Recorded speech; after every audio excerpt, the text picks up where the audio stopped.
بسم اللہ الرحمن الرحیم۔ ناظرین السلام علیکم۔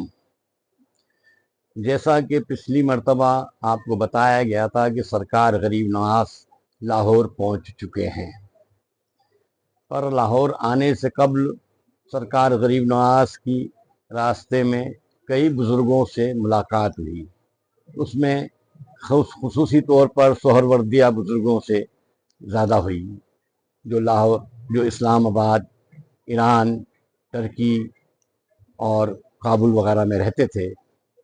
ان سب سے ملاقات کرتے ہوئے آپ سبزوار پہنچے۔ سبزوار جو ہے ایک سرخیز ایریا تھا جہاں سبزہ ہوتا تھا، پانی کافی تھا۔ وہاں ایک باغبان تھا جاگیردار، اس کا نام شیخ محمد یادگار تھا۔ اس کے باغ کے کنارے پر آپ جا کر بیٹھ گئے اور پانی تالاب سے لیتے تھے۔ جب اس کو معلوم ہوا تو وہ غصے میں آیا اور آ کر کے آپ سے بدتمیزی کرنے لگا اور کہنے لگا کہ آپ سید ہو اور میں شیعہ ہوں، آپ میرے یہاں سے میرے تالاب سے پانی وغیرہ کیوں لے رہے ہو؟ تو آپ نے کہا مسافر ہیں، سفر کرتے ہوئے آئے ہیں، مسلمان ہیں، سید ہیں، اور آپ کو اتنی سیدوں سے کیوں نفرت ہے کہ میں کہہ رہا ہوں آپ چلے جائیں یہاں سے۔ آپ نے سرکار غریب نواز نے اس کے تالاب سے 2 چلو پانی بھرے اور اس کے چہرے پہ پھینکے۔ جیسے پانی مارا اس کے چہرے پر، وہ غش کھا کر گر گیا۔ تھوڑی دیر بعد میں ہوش میں آیا۔ آنے کے بعد میں اس کی دنیا بدل چکی تھی۔ وہ اپنی غلطی پہ نادم ہوا اور پچھتاوا کیا اور افسوس ظاہر کرنے لگا کہ میں نے آپ سے گستاخی بے ادبی کی، لہٰذا مجھے معاف کیا جائے۔ اور وہ سرکار غریب نواز کا بیعت ہوا، مرید ہوا اور اس کو اپنا خلیفہ بھی بنایا۔ اور پھر اس کے بعد میں کچھ دن وہاں رہ کر کے آپ روانہ ہو گئے اور اب جو ہے آپ لاہور پہنچ چکے تھے۔ لاہور آنے سے پہلے ہی سرکار دو عالم صلی اللہ علیہ وسلم کے روضہ منور پہ جو واقعات گزر رہے تھے وہ راجہ پرتھوی راج چوہان کی ماں یہاں نجوم کے زور سے دیکھ رہی تھی، نجوم کا جو گولا ہوتا ہے اس پر دیکھ رہی تھی۔ اور اس کے بعد میں اپنے بیٹے کو بتایا کہ بیٹا تمہاری حکومت میں ایک سنت آئیں گے، درویش آئیں گے، فقیر آئیں گے۔ عرب لوگوں کو یہاں ترک کہتے تھے، ایک ترک آئے گا جادوگیر، کیونکہ جادو چلتا تھا ہندوستان میں۔